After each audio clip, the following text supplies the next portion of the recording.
예, 오늘 오전에 하나님 말씀은 누가복음 4장입니다.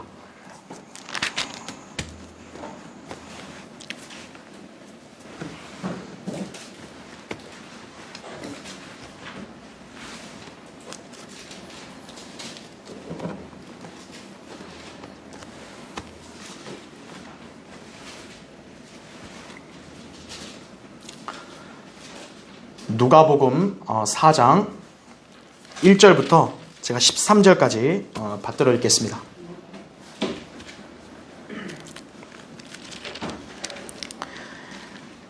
예수께서 성령으로 충만하여 요단강에서 돌아오신 후 성령으로 인도되어 광야로 가셔서 40일 동안 마귀에게 시험을 받으시더라. 이 기간 동안에는 아무것도 잡수시지 아니하시니 그 날수가 끝난 후에는 시장하게 되시니라. 마귀가 주께 말하기를 내가 하나님의 아들이면 이 돌에게 명하여 빵이 되게 하라고 하니 예수께서 그에게 대답하여 말씀하시기를 기록되었으되 사람이 빵으로만 사는 것이 아니요 하나님의 모든 말씀으로 사느니라고 하시더라. 또 마귀가 주를 높은 산으로 데리고 가서 잠깐 동안에 세상의 모든 나라들을 보여주더라. 그리고 마귀가 주께 말하기를 내가 이 모든 권세와 그것들의 영광을 너에게 주리라. 그것이 나에게 넘겨졌으므로 내가 원하는 자에게 줄 수 있느니라. 그러므로 내가 내게 경배하면 모든 것이 너의 것이 되리라고 하니 예수께서 그에게 대답하여 말씀하시기를 사탄아 내 뒤로 물러가라. 기록되었을 때 너는 주 너의 하나님께 경배하고 오직 그분만을 섬기라고 하였느니라 하시더라. 또 그가 주를 예루살렘으로 데리고 가서 성전 꼭대기에 세우고 주께 말하기를 만일 내가 하나님의 아들이면 여기서 뛰어내려 보라. 기록되기를 그가 너를 위하여 자기 천사들에게 명하시어 너를 지키게 하시리라. 또 그들의 손으로 너를 받들어 어느 때라도 내 발이 돌에 부딪히지 않게 하시리라고 하였느니라 하니 예수께서 대답하여 그에게 말씀하시기를 말씀하셨을 때 주 너의 하나님을 시험하지 말라고 하였느니라 하시니 마귀가 모든 시험을 마친 후 잠시 동안 주를 떠나가더라 했습니다. 주님을 다 이기신 거죠. 그렇죠? 네. 잠깐 기도하겠습니다. 위대하시고 전능하신 아버지 하나님, 오늘 주일 오전에 우리 사랑하는 형제자매들을 한자리에 불러 모아주시고 영과 진리로 주님 앞에 경배드릴 수 있는 그런 특권을 주셔서 참으로 감사를 드립니다.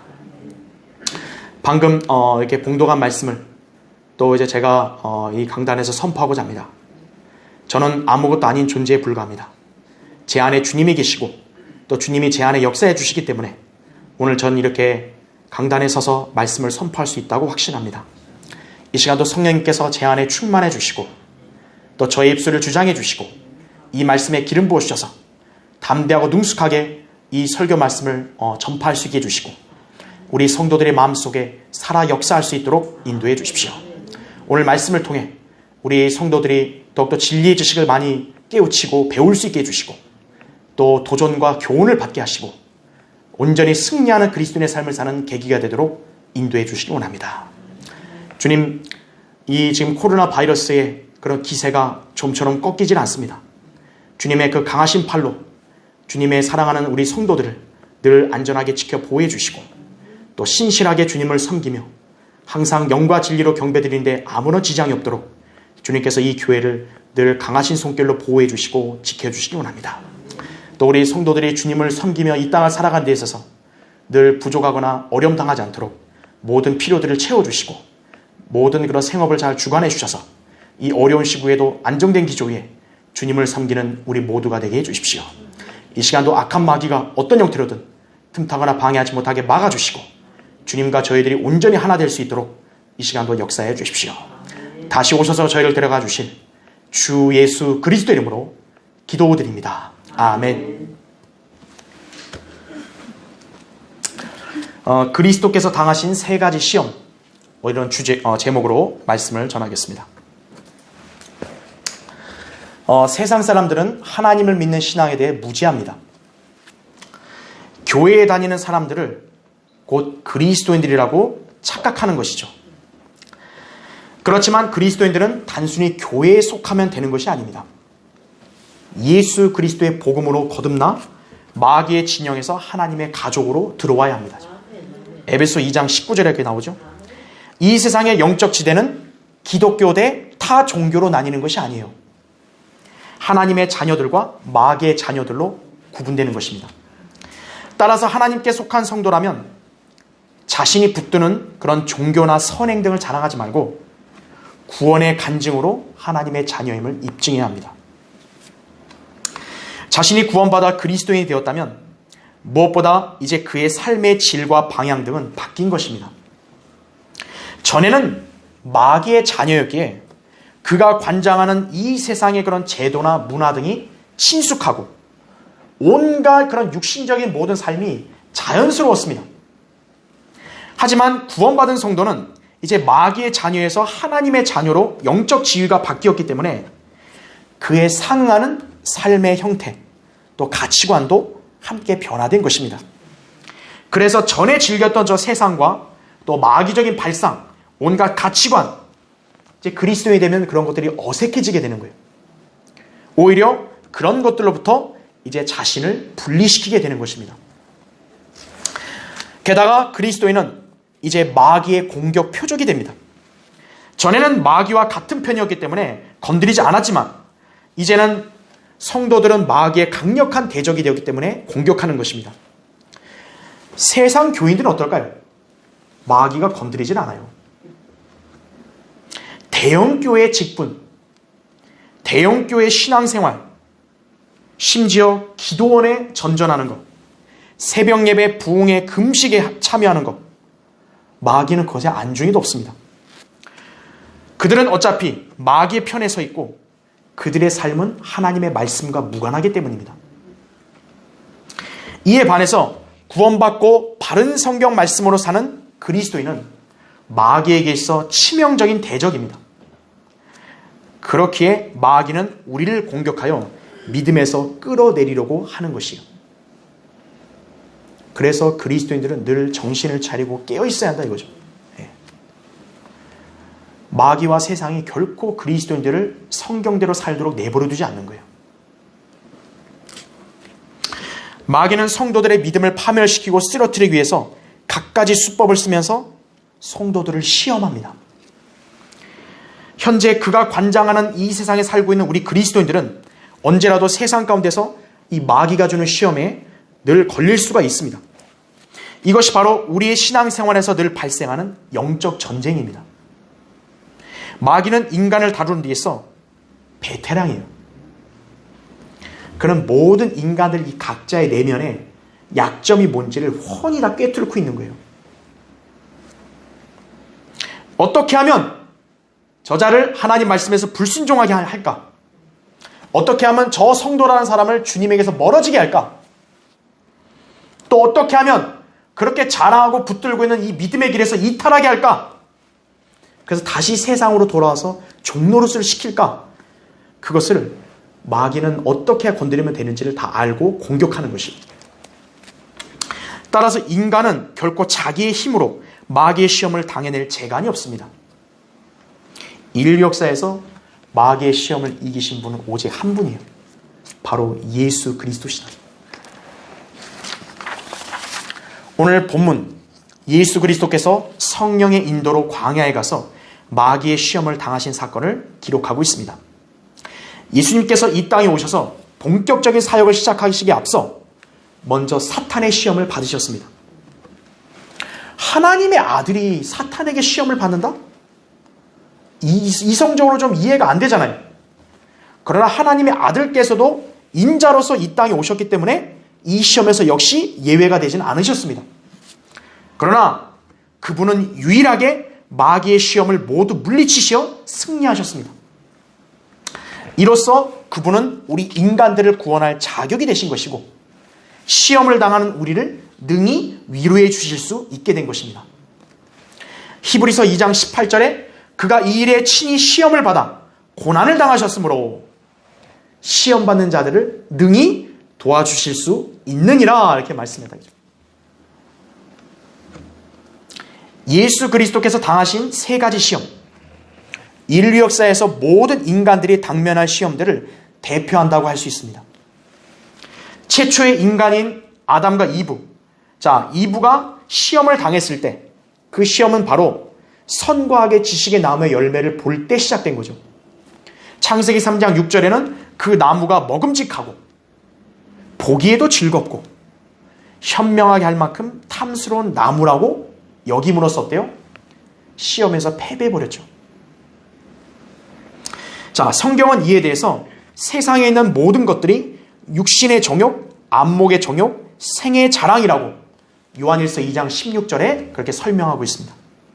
즉 이브가 그 나무를 봤을 때 먹음직스럽고 그건 육신의 정욕과 비교될 수 있어요. 보기에 즐겁고 눈으로 보는 게 즐겁죠. 안목의 정욕. 그 다음에 현명하게 할 만큼 탐스럽다. 생의 자랑이죠. 이 시험의 대표적인 세 가지 속성이죠. 자, 인간이 당할 수 있는 모든 시험들은 거의 다 위의 항목들에 포함되는 것이에요. 자, 다시 말하면 주님께서는 우리 인간들이 당할 수 있는 그 시험들을 친히 경험하셨다라는 거예요. 아, 주님은 이 시험, 이 영역에 대해서는 나를 공감 못 하실 거예요. 주님은. 그게 아니라는 거죠. 주님이 마귀에게 시험받은 이 세 가지 시험, 그것을 경험하신 것은 결국 우리 인간들이 이 땅을 살면서 겪을 수 있는 모든 시험들도 주님은 다 친히 경험하셨다는 거예요. 또 그 시험들을 주님은 이기셨다는 사실입니다. 이것이 바로 우리가 주님으로부터 도움을 받아야 되는 이유예요. 히브리서 4장 15절 16절에 보면 우리가 주님의 은혜의 보좌 앞으로 나아가라 그랬어요. 도우시는 은혜를 발견한다 이거죠. 여러분은 구원받고 난 이후에 삶 가운데서 시험을 얼마나 당하셨고 또 여러분은 얼마나 이기셨습니까? 만일 시험에 연약하여 쓰러졌거나 또는 패배하여 낙담한 적이 있었습니까? 그렇다면 오늘 인류 역사에서 시험을 이기신 예수 그리스도의 본을 보고 그분께서 행하신 대로 우리도 승리해야 합니다. 주님께서는 어떻게 시험을 물리치셨습니까? 주님은 다른 군더더기 말씀 안 하신 거예요. 기록되었으되, 마귀가 찝적대고 공격할 때마다 기록되었으되 말씀으로 모두 물리쳐서 승리하신 것이에요. 기록된 말씀을 우리가 주장하고 붙들면 어떤 것이요? 시험에서 승리할 수 있는 것이에요. 우리가 시험에서 승리하는 비결을 바로 오늘 예수 그리스도께서 이 시험을 받으셨고 또 이기신 이 사건으로 우리는 교훈을 받을 수 있다는 것입니다. 자, 그래서 오늘 설교의 주제는 시험을 이기신 주님을 보고 배우라 이거예요. 자, 첫 번째로 사람이 빵으로만 사는 것이 아니요 하나님의 모든 말씀으로 사느니라 이렇게 기록하고 있죠. 자, 거기 본문 3절 4절을 보세요. 마귀가 주께 말하기를 내가 하나님의 아들이면 이 돌에게 명하여 빵이 되게 하라고 하니 예수께서 그에게 대답하여 말씀하시기를 기록되었으되 사람이 빵으로만 사는 것이 아니요 하나님의 모든 말씀으로 사느니라고 하시더라 이렇게 응수하셨죠. 그렇죠? 자, 예수님을 향한 마귀의 첫 번째 시험은 내가 하나님의 아들이면 의문을 제기하는 거예요. 아니, 하나님의 아들이 고작 자기 배고픔도 해결 못하냐? 이거죠. 그래서 이렇게 고통 가운데 골골대냐? 이거죠. 정말 하나님의 아들 맞냐? 이거예요. 이런 식으로 의문을 제기하는 거죠. 마귀가 인류 역사에서 늘 써먹었던 전형적인 수법입니다. 예수님께서는 분명히 하나님의 아들이심에도 마귀는 지금 40일 동안의 금식으로 육신이 연약해져 있는 주님을 도발하고 있는 것입니다. 40일 낮과 밤을 여러분 금식 한번 해보세요. 하루 금식해도 사람 못 견디는데 어떤 사람은 한 끼만 안 먹어도 막 난리가 나는데 40일 밤낮을 금식하고 시장하게 되었을 때 곧 인간의 몸이 한계에 이르렀을 때 그때 또 시험을 받으신 것이에요. 40일을 굶은 사람에게 뭐가 가장 필요하고 뭐를 가장 원할까요? 돈? 권세? 쾌락? 명예? 아무짝에도 쓸모없다고요. 당장 필요한 건 뭐예요? 빵이에요. 내가 배고파 죽게 생겼는데 빵이 있어야죠. 개역성경에는 본문의 빵을 떡으로 변개시켰습니다. 사람이 떡으로만 살 것이 아니오. 맞죠? 떡 없이도 얼마든지 살 수 있고 떡으로만 사는 것도 아니죠. 여기서의 빵은 단순한 간식용이 아니라 인류의 주식을 대표하여 쓴 용어입니다. 유대인들의 주식은 빵이죠. 우리나라의 주식은 쌀이죠.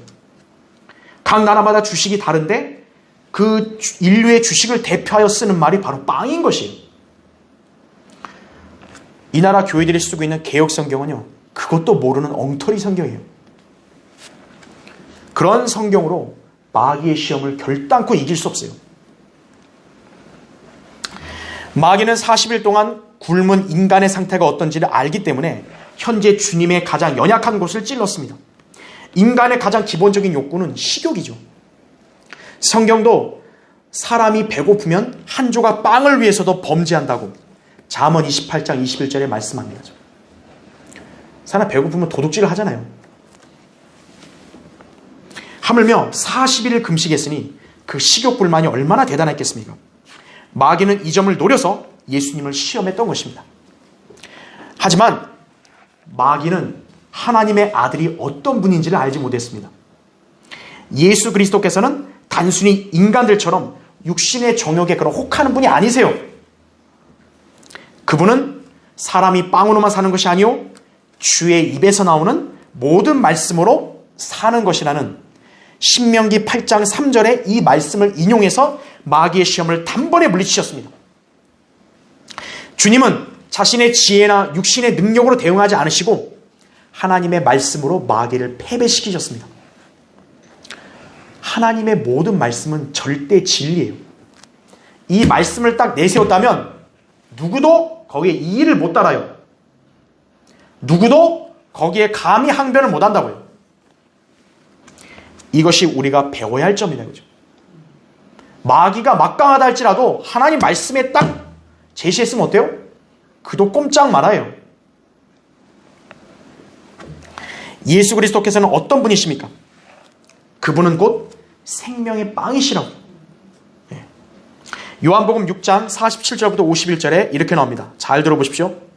진실로 진실로 내가 너희에게 말하노니 나를 믿는 사람은 영생을 가졌나니 나는 그 생명의 빵이라. 너희의 조상은 광야에서 만나를 먹고 죽었으나 이것은 하늘에서 내려온 빵이니 그것을 먹는 자는 죽지 아니하리라. 나는 하늘에서 내려온 살아있는 빵이니 누구든지 이 빵을 먹으면 영원히 살리라. 또 내가 줄 이 빵은 세상의 생명을 위하여 줄 나의 살이라. 이렇게 말씀하고 있습니다. 이 사실을 믿는 사람들이 바로 우리 그리스도인들입니다. 여러분은 육신의 음식으로 말미암아 사는 사람들이 아니에요. 예수 그리스도로 말미암아 영생을 소유한 자녀들이에요. 우리는. 주님께서는 보리빵 5덩어리와 물고기 2마리로 5,000명을 먹이시고 12광주리를 남기셨습니다. 마태복음 16장 9절에도 나오죠. 또 보리빵 7덩어리와 물고기 2마리로 4,000명을 먹이시고 7광주리를 역시도 남기셨어요. 마태복음 16장 10절에도 주님이 직접 말씀하시잖아요. 그런 분께서 지금 순간의 배고픔을 해결할 빵을 만들지 못하실 이유가 없다고요. 마귀가 제안을 했지만 하나님께서는 언제라도 돌을 빵을 만들어서 드실 수 있어요. 얼마든지. 그러나 주님께서는 마귀가 제안한 것을 결코 따르실 필요가 없으시다고요. 왜냐하면 주님께서는 하나님 아버지의 뜻과 계획하신 때에 따라 일하시는 분이시기 때문이에요. 그분이 자기 육신에 혹한 대로 일하는 게 아니라 하나님 아버지의 뜻과 계획에 따라서 일하시는 거예요. 마귀는 성도가 진리의 말씀 위에 견고하게 서 있지 못하거나 순간에 육신의 정욕을 만족시키는 것에 혹하는 순간에 바로 공격을 가합니다. 그럴 때 성도는 즉각 자신의 육신을 신뢰하지 말고 하나님의 말씀에 비춰서 합당한지를 분별해야 합니다. 마귀는 간교한 속임수로 우리를 시험에 빠지게 합니다. 마귀는 빛의 천사 아니에요. 고린도서 11장 14절에 나온 그대로예요. 따라서 그가 제시하는 덫과 함정 등에 우리는 주의해야 한다 이거죠. 그러기 위해서는 하나님의 말씀을 바로 알고 믿어야 하는 것이 그 순간의 제한과 유혹이 과연 합당하냐 이거예요. 하나님 말씀이 합당하지 않다면 우리는 필요 없다 이거죠. 네. 여러분은 왜 성경대로 믿는 교회에서 믿음 생활을 하십니까? 변개된 가짜 성서가 아니라 이 바른 성경으로 하나님을 알고 그분의 말씀을 기준으로 실행하는 삶을 살 수 있기 때문이에요. 한마디로 말하면 여러분이 하나님을 믿는 삶을 헛되이 살지 않기 때문에 성경대님의 교회로 온 거예요. 그러므로 우리는 성경을 열심히 공부하고 알아야 마귀와 세상의 시험에서 승리할 수 있는 것임을 알아야 합니다. 여러분은 결코 세상 교회 교인들처럼 자기 유익이나 쾌락을 위해서 종교 생활하는 사람들이 아님을 유의하십시오. 우리에게 가장 중요한 것은 하나님의 말씀, 곧 진리예요. 이것에 자신의 생을 맞추는 것이 참된 성도임을 알아야 합니다. 자, 시험을 이기신 주님을 보고 배우라.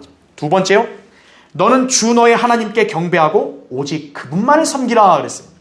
오늘 거기 본문 5절부터 8절을 보세요. 또 마귀가 주를 높은 산으로 데리고 가서 잠깐 동안에 세상의 모든 나라들을 보여주더라. 그리고 마귀가 주께 말하기를 내가 이 모든 권세와 그것들의 영광을 너에게 주리라. 그것이 나에게 넘겨졌으므로 내가 원하는 자에게 줄 수 있느니라. 그러므로 내가 내게 경배하면 모든 것이 너의 것이 되리라고 하니 그랬죠. 진짜일까요? 마귀가 정말 예수님이 이렇게 경배하면 마귀가 줄까요? 그건 비열한 거짓말쟁이기 때문에 그럴 리 없죠. 자, 8절에 보세요. 예수께서 그에게 대답하여 말씀하시기를 사탄아 내 뒤로 물러가라. 기록되었을 때 너는 주 너의 하나님께 경배하고 오직 그분만을 섬기라고 하였느니라 하시더라 이거죠. 경배와 섬김의 대상은 누구밖에 안 되는 거예요? 주 하나님밖에 아닌 거예요. 자, 예수님을 향한 마귀의 두 번째 시험. 이 세상 나라들의 영광과 권세를 자기에게 경배하면 주겠다는 것이었습니다.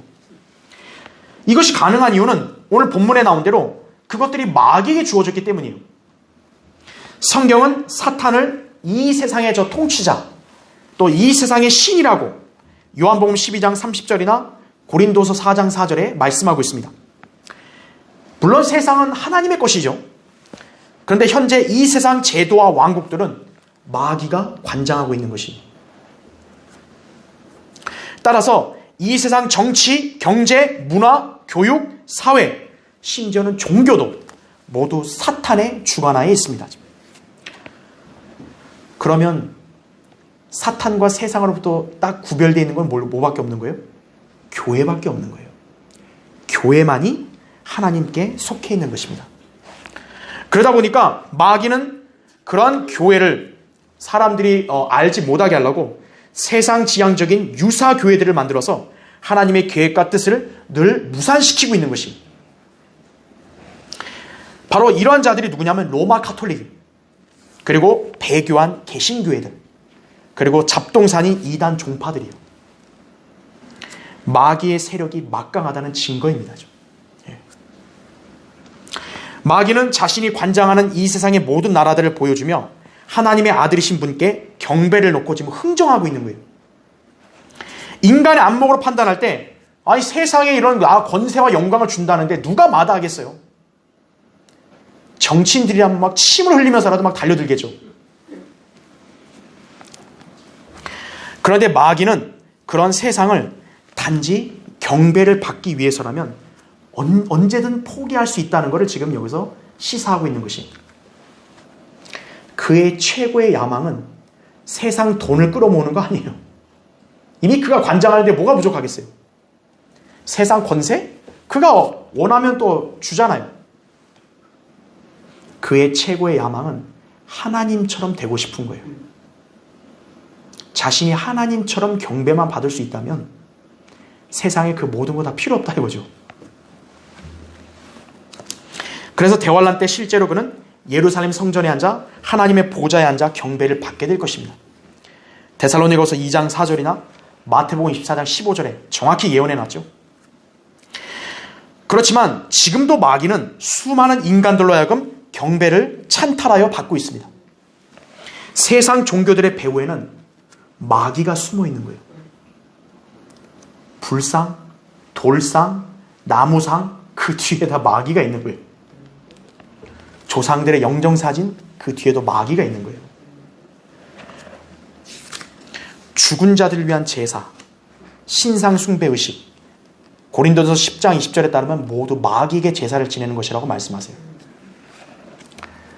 로마 카톨릭이 하나님께 경배드린다고 하지만 그들의 매주 미사에는 거기에는 성경의 하나님이 안 계세요. 그들이 만든 하느님이 있어요. 그 하느님의 실체는 바로 마귀인 거죠. 그래서 마귀는 그 로마 카톨릭 수억 명의 그 신도들에게 영광을 지금 받고 있는 것임을 알아야 합니다. 자, 그렇다면 배교한 기독교는 어떨까요? 그들은 하나님의 이름을 부르고 예수 이름을 부르면서 경배를 드린다고 하지만 사실 그들의 뒤에서 경배를 받고 있는 존재는 바로 마귀입니다. 왜냐하면 하나님께서는 영과 진리로 드리는 경배만을 인정하시기 때문이에요. 요한복음 4장 24절에 나온 그대로라고요. 그런데 변개된 성서들은 모두 신령과 진정이라고 되어 있어요. 그런 성서들을 붙든 교회들은 인간적인 열성과 정성으로 하나님께 경배를 드리려 하고 있습니다. 그들의 이런 열성으로 인한 열매는 바로 경배 찬양, 온갖 세상적인 문화 가치관을 유입한 그런 잡동사니 경배, 새벽 예배, 금요 철야, 바로 이런 것들이에요. 모두 그들은 하나님과 무관한 경배자들입니다. 아까 제가 광고 때 말씀드린 대로 열성, 신령과 진정, 그냥 불타는 종교심으로 나는 예배를 드리겠다 이거예요. 정부 방역 수칙을 당당히 거부하면서 그리고 이렇게 모여서 예배를 강행하겠다. 그 열성이 좋아 보이는 것 같잖아요. 그러나 지식을 따른 열성이 아니라면 아무 소용없다고요. 영과 진리로 드리는 경배가 아니라면 잔디밭이든 길거리에서 모여가지고 대면 예배를 한다 해서 그 하나님께서 그 예배를 받지 않으시는 거예요. 또 단순히 시간만 때우려고 인터넷으로 하는 비대면으로 그냥 그것으로 대체하겠다. 그것도 하나님 보시기에 아무 상관없어요. 영과 진리로 드리는 경배가 아니라면 모두 그것은 참된 경배가 아니에요. 하나님께서 인간들에게 경배를 구걸하시는 분이 아니라고요. 그런 경배를 하나님이 받지 않으신다면 누가 받을까요? 바로 사탄이 받는 거예요. 하나님께 인정받는 경배는 오직 복음으로 거듭난 성도들이 바른 진리의 말씀을 기반으로 주 하나님께 드리는 것입니다. 이 시대에 그런 성도들이 바로 여러분입니다. 우리는 주 예수 그리스도를 첫째로 사랑하며 그분께 영과 진리로 경배드리고 또 말씀을 기반으로 주님의 뜻에 따라 우선적으로 행하는 성도들입니다. 그러므로 바른 성경과 교리가 그리스도인에게서 매우 중요한 것이에요. 그런 성도는 주님께서 하신 말씀대로 주 너의 하나님께 경배하고 오직 그분만을 섬기라는 그런 명령에 순종할 수 있는 것입니다. 자, 예수님께서는 사탄에게 경배를 해가지고 왕국을 받으실 필요가 없어요. 어차피 주님이 오시면 사탄과 세상 왕국들을 다 깨트리시고 그분의 왕국을 온 땅에 세우시고 영원히 통치하실 것이라고요. 다니엘 2장 44절에 이렇게 나옵니다. 이들 왕들의 때에 하늘의 하나님께서 결코 멸망하지 않는 한 왕국을 세우시리니 그 왕국은 다른 백성에게 넘겨지지 않을 것이요 도리어 그 왕국이 이 모든 왕국들을 쳐부수고 멸하여 영원히 설 것이니이다. 예수 그리스도가 천년왕국을 수립하시고 영원히 통치하실 건데 뭐 당장 뭘 마귀에게 무슨 경배를 해서 세상 왕국의 권세를 받나요? 그럴 필요 없으시다고요. 계시록 11장 15절에 이 세상의 나라들이 우리 주와 그의 그리스도의 왕국들이 되어서 그분이 영원 무궁토록 통치하시리라 이렇게 말씀했다죠. 이 말씀이 이루어질 때는 장차 재림 때죠. 초임을 기준으로 한다면 2000년 뒤죠. 그런데 사탄은 지금 그렇게 해보라고 시험하고 있는 것이에요. 무슨 때와 무슨 그 환경이 중요하냐 이거죠. 지금 당장 왕국을 통치하라고 이렇게 유혹하는 거예요. 그것도 그냥이 아니라 자신에게 경배하면 그렇게 될 거라고요. 그렇게 거짓말하고 있다 그죠. 그러나 주님은 결코 속지 않으신다고요. 요한복음 18장 36절에 나의 왕국은 이 세상에 속한 것이 아니니라. 만일 나의 왕국이 이 세상에 속한 것이라면 내 부하들이 싸워서 나를 유대인들에게 넘어가지 않게 했을 것이라. 그러나 지금은 나의 왕국이 여기에 속한 것이 아니니라 이렇게 말씀하더라고요. 지금이 아니라고요. 그럼 언제요? 나중에 재림 때라고요. 하나님께서 딱 정하신 때에 주님은 일하시는 것 뿐이죠. 예. 근데 마귀는 눈으로 세상의 그런 화려함을 보여준 다음에 갖고 싶지 않냐? 지금 당장 가져보라고 그렇게 유혹한 것이. 세상 기독교 교인들, 종교인들, 육신의 안목밖에 없기 때문에 세상에 보기 좋은 문화, 예술, 과학, 또 웅장한 건물과 조건을 갖춘 그런 종교 등을 신뢰하는 것이. 어느 교회가 좋은 교회입니까? 건물을 참 빛이 나게 잘 지고, 그죠? 아주 웅장하고 사람들 많이 모이고, 그리고 사람들을 즐겁게 하는 그런 문화도 하고 행사도 하고. 왜냐하면 그게 눈으로 볼 때 좋아 보이잖아요. 그런 것을 좋은 교회라고 생각하는 거예요, 인간들은. 그런 사람들은 성경의 하나님을 제대로 믿고 섬길 수 없으며 단지 자신들의 육신의 만족과 위안을 위해서 종교를 택하는 것이고, 그것도 세상에서 알아주는 교회들을 이용하는 것뿐이에요. 그런 교회 가면 자기가 좋아 보이거든요. 그런 사람들로부터 성별된 무리가 바로 우리 그리스도인들이에요. 여러분, 세상과 마귀가 우리의 안목을 속이려는 온갖 시험들에 속아서는 안 됩니다. 여러분은 눈으로 보고 그대로 행하는 게 아니에요. 모든 것을 하나님의 말씀으로 분별하고 그에 따라 순종할 뿐이에요. 예수님께서는 말씀으로 사탄의 시험들을 모두 단번에 물리치셨죠. 눈으로 혹할 수 있는 것들이 보여진다 할지라도 말씀으로 물리치셨죠. 그처럼 성도들도 기록된 말씀들을 바라보고 신뢰하며 진리대로 실행해야 한다 이거죠. 여러분이 그렇게 하고 있다면 여러분은 참된 경배의 삶을 살 수 있는 것임을 알아야 합니다. 자, 시험을 이기신 주님을 보고 배우라. 세 번째요, 주 너의 하나님을 시험하지 말라 이거예요. 오늘 거기 본문 9절부터 보세요. 또 그가 주를 예루살렘으로 데리고 가서 성전 꼭대기에 세우고 주께 말하기를, 만일 내가 하나님의 아들이면 여기서 뛰어내려 보라 이거죠. 또 하나님의 아들을 놓고 또 이렇게 의심을 집어넣으려 하죠. 자, 왜 그런지 도발을 하죠. 10절 보세요. 기록되기를 그가 너를 위하여 자기 천사들에게 명하시어 너를 지키게 하시리라. 또 그들의 손으로 너를 받들어 어느 때라도 내 발이 돌에 부딪히지 않게 하시리라고 하였느니라 하니, 예수께서 대답하여 그에게 말씀하시기를 말씀하셨으되 주 너의 하나님을 시험하지 말라고 하였느니라 하시니. 마귀가 모든 시험을 마친 후 잠시 동안 주를 떠나가더라 이거죠. 자, 예수님을 향한 마귀의 세 번째 시험, 예루살렘에 있는 성전에서 시작되었습니다. 소위 하나님을 안다거나 믿는다고 하면서 성경에 무지한 사람들은 마귀는 성경과 교회와 무관하다고 오해하는 거예요. 그 말을 바꿔 말하면 성경과 교회와 연관됐으면 모두가 다 하나님 앞에 인정되는 거라고 착각하는 거예요. 하지만 그들이 모르는 것은요, 마귀는 지극히 종교적인 존재라는 거예요. 그는 인간들을 속이기 제일 쉬운 것이 바로 종교라는 것을 잘 알고 있습니다. 세상의 모든 종교들, 힌두교나 불교, 유교, 모슬렘, 도교, 신도교, 카톨릭, 몰몬교, 조로아스토교, 토속 종교들, 심지어는 구원의 복음과 무관한 개신교회들, 은사주의자들, 모두 사탄의 작품입니다. 그러니까 이러한 종교들, 특히 하나님의 이름을 들먹거리는 종교들을 보면 혼란스럽잖아요. 그런데 사탄이 만든 종교들은요, 결코 진리가 없습니다. 진리는 뭡니까? 성경, 하나님 말씀이라고요.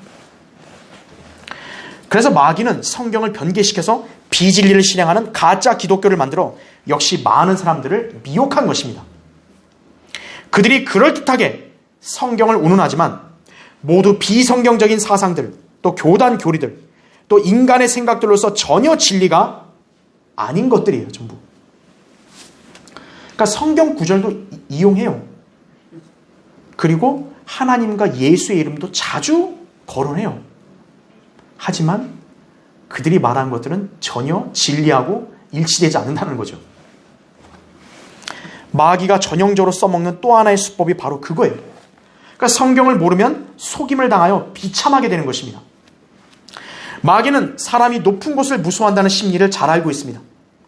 지금 그는 주님께도 이런 심리를 이용하여 지금 공격을 하는데요. 이제 마귀는 어떻게 하냐면 성경을 또 인용하는 거예요. 하나님이신 그분을 놓고 성경으로 인용하는 거예요. 오늘 거기 9절에 나오잖아요. 만일 내가 하나님의 아들이면 여기서 뛰어내려 보라. 왜 뛰어내려는 거죠? 기록되기를 딱 성경 구절 이용하는 거예요. 그가 너를 위하여 자기 천사들에게 명하시어 너를 지키게 하시리라 이거죠. 또 그들의 손으로 너를 받들어 어느 때라도 내 발이 돌에 부딪히지 않을 거다 이거죠. 어느 때라도 피해를 다치지 않으니까 어느 때라도 안 다치니 지금이라도 너 뛰어내려 보라 이거예요. 그래서 하나님의 아들임을 입증해 보라 이거예요. 자, 성경 구절까지 들이밀면 어리석은 사람들은 다 속겠죠. 그런가 보다 그러죠.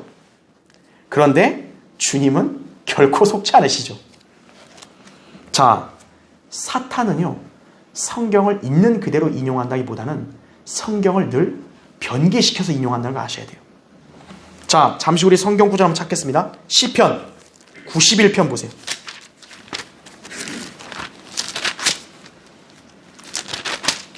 지금 사탄이 인용한 구절이 바로 이거예요. 시편 91편 11절 보세요.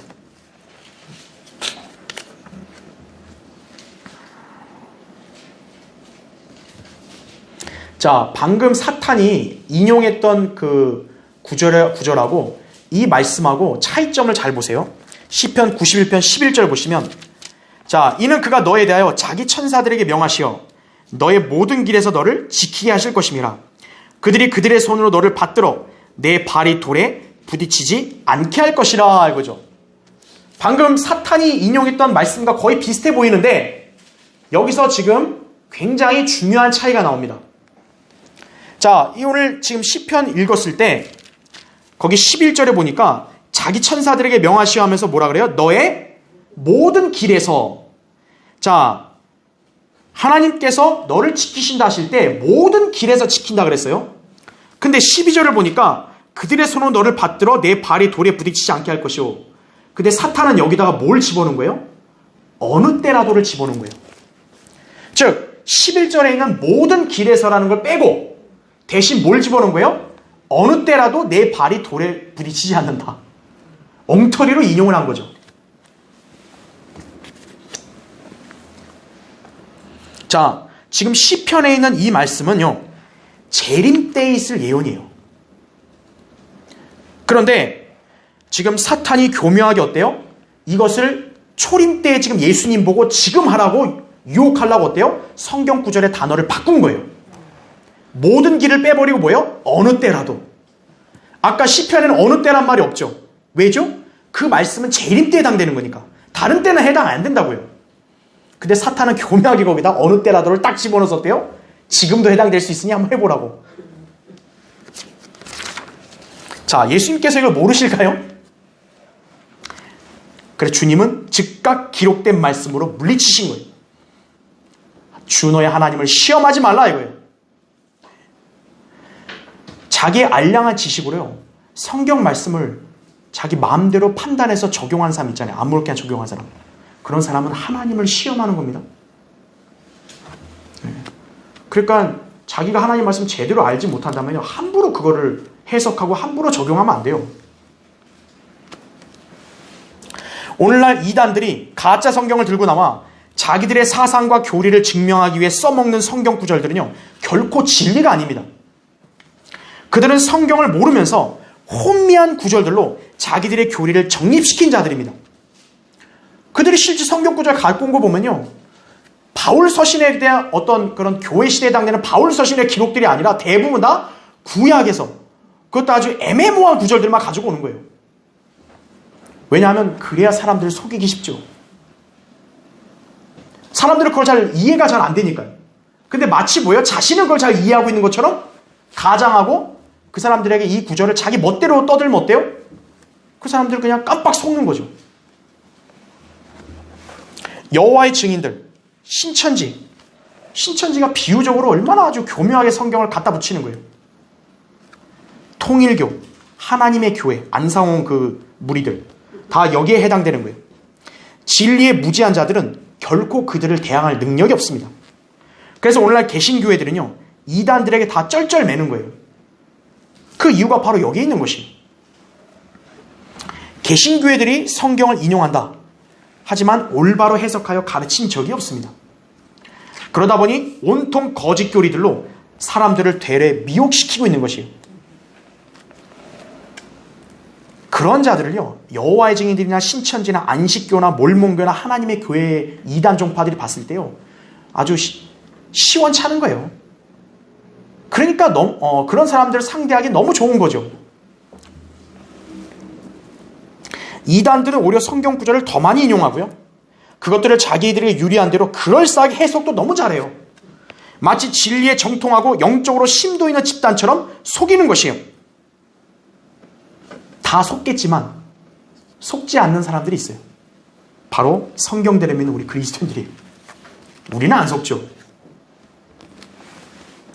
주님께서는 마귀의 유치한 속임수, 성경의 무지를 아시고 이번에도 정확하게 기록된 말씀으로 대항하여 물리치셨습니다. 신명기 6장 16절에 나온 대로 너희는 주 너의 하나님을 시험하지 말라 그랬거든요. 이스라엘은 이집트에서와 광야에서 10번이나 하나님을 시험하였습니다. 이처럼 믿음이 허약하고 어리석은 성도는 하나님의 약속의 말씀을 의심하게 됩니다.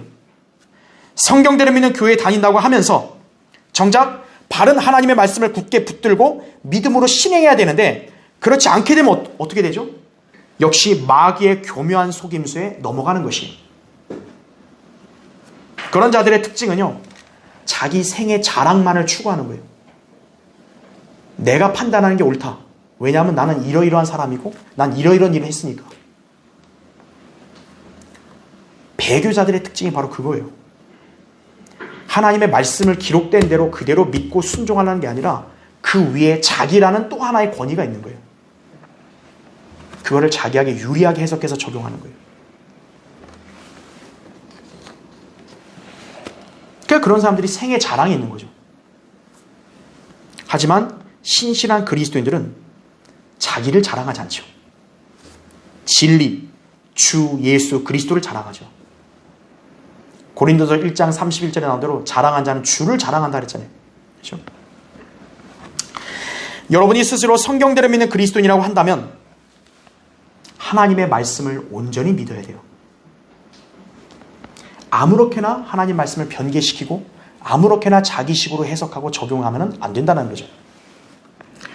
말씀의 약속을 믿지 않는 사람이 교회 출석한들 무슨 유익이 있을까요? 끝까지 대면 예배 갔다 이거죠. 근데 말씀도 믿지 않는 사람들이 그렇게 풀밭이든 어디든 가서 대면 예배 한다 해서 무슨 소용이 있어요? 기도응답? 그런 사람들한테는 더더군다나 기대할 수 없어요. 주님과 교제하며 그분의 도우심을 받지 못하기 때문에 마귀와 세상을 이길 힘도 없어요. 마귀는 그런 사람들에 대해서 결국 안중에도 없어요. 왜냐하면 조금만 건드리면 바로 쓰러지니까요. 여러분이 만약에 순간 그런 삶에 치우쳤다면 오늘 우리 주 예수 그리스도께서 보여주신 이 본을 기억하며 그대로 실행해야 돼요. 주님은 기록된 말씀을 굳게 붙드시어 마귀를 물리치셨습니다. 여러분도 말씀에 밀착하여 늘 주님께 나아가야 할 것입니다. 그래야 시험에서 이길 수 있는 것이에요. 자, 결론을 맺겠습니다. 개를 훈련시킬 때 이런 방법을 사용한다고 그래요. 일단 마룻바닥에 아주 먹음직스러운 그 고기 덩어리를 가져다 놓은 후에 개를 데려옵니다. 그럼 개가요, 그것을 보고 뛰어가서 그 고기 덩어리를 물면 몇 차례 개를 때리는 거예요. 그리고 고기를 뺐습니다. 그 다음 또 그 자리에 고기 덩어리를 갖다 놓고 기다리면 또 개는 또 그걸 달려들죠.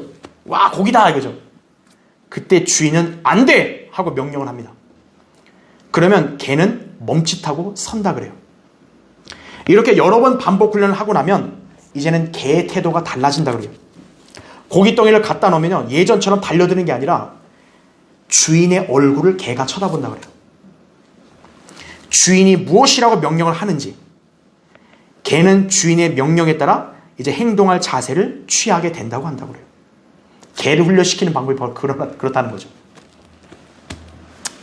자, 이와 같은 논리로요, 마귀가 세상의 것들로 우리를 시험하려고 할 때면 그것을 쳐다보고 좋다고 냅다 달려드는 게 아니라 먼저 주님을 바라보아야 합니다. 우리 주님은 세상에 있는 자보다 더 강하시죠. 요한일서 4장 4절에 나온 대로 또 모든 시험들에서 이기시어 죄가 없는 분이십니다. 따라서 주님은 우리를 시험에서 도우시고 연약함을 동정할 수 있는 자격이 되신 것이에요. 한번 성경 마지막 찾아볼까요? 히브리서 4장 한번 보세요. 히브리서 4장.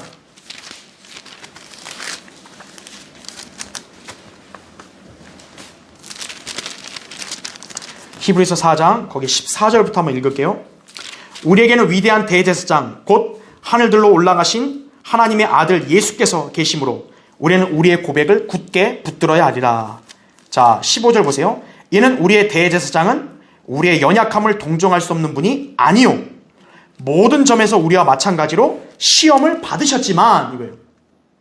주님이 시험을 안 받으신 다음에 우리한테 말씀대로 살라 이렇게 하신 게 아니에요. 시험을 받으셨어요, 주님도. 하지만 죄는 없으신 분이기 때문이라 이거죠. 그러니까 시험을 받는 것이 죄가 아니에요. 시험을 받았을 때 그거에 대해서 이제 갈등하고 논의하기 시작하면 이제 생각의 죄가 시작되는 거예요. 그게. 시험을 받았을 때 죄다 했으면 즉시 물리치면 그 사람 죄 안 짓는 거예요. 바로 우리 주님이 그랬다는 거죠. 마귀가 시험을 줬을 때 주님은 바로 인식하고 물리치셨죠. 그래야 된다 이거죠. 그래서 16절을 보세요. 그러므로 우리가 은혜의 보좌로 담대히 나아가자. 이는 우리가 자비를 얻고 필요한 때에 도우시는 은혜를 발견하기 위함이라 그랬죠. 예수 그리스도께서 받으신 세 가지 시험들, 그분께서 영광 중에 나타나시어 왕국을 차지하게 될 재림 때의 상황과 연관되어 있습니다. 그러나 예수님께서는 왕국의 영광 이전에는 고난의 십자가를 먼저 져야 한다는 사실을 아셨죠. 마귀는 이 점을 무시하고 지금 예수님께 그 왕국을 차지해보라고 유혹했던 것입니다. 하지만 주님은 마귀의 얄팍한 속임수에 넘어가지 않으시고 모든 시험들을 이기셨습니다. 주님은 순간적인 정욕과 만족이 아닌 하나님의 말씀을 바라보시고 그 말씀으로 승리하셨습니다. 이처럼 그리스도인들도 마귀의 간교한 유혹과 세상의 매혹적인 시험으로부터 승리할 수 있는 비결은 하나님의 말씀을 바라보고 기록된 대로 믿고 실행하는 것임을 알아야 합니다. 예수님께서는 40일간의 그 사탄의 모든 시험을 다 이기셨죠. 패배한 사탄은 이제 더 이상 안 되니까 어때요? 주님으로부터 떠났어요. 하지만 오늘 13절에 읽었던 대로 얼마큼 떠난 거예요? 잠시 동안만이요. 이후 사탄의 공격은 집요하게 계속되었습니다. 이와 마찬가지로 우리 그리스도인들을 향한 마귀의 시험과 공격은 결코 끊이지 않습니다. 비록 우리가 한 번 승리했다고 해서 마귀가 영원히 물러가는 게 아니라 지속적으로 우리를 시험하는 것입니다. 따라서 우리는 결코 방심해서도 안 되고 느슨해서도 안 됩니다. 여러분은 주님이 보여주신 본을 늘 신실하게 따를 수 있어야 합니다. 그리고 항상 주의하며 언제든 시험과 공격이 닥쳐올 때 말씀의 능력을 의뢰하고 물리칠 수 있어야 합니다. 그럴 때 그 성도는 승리하는 삶을 영위하는 것이고요. 주님을 기쁘시게 한다는 것을 여러분 꼭 기억하시기 바랍니다. 자, 기도하겠습니다.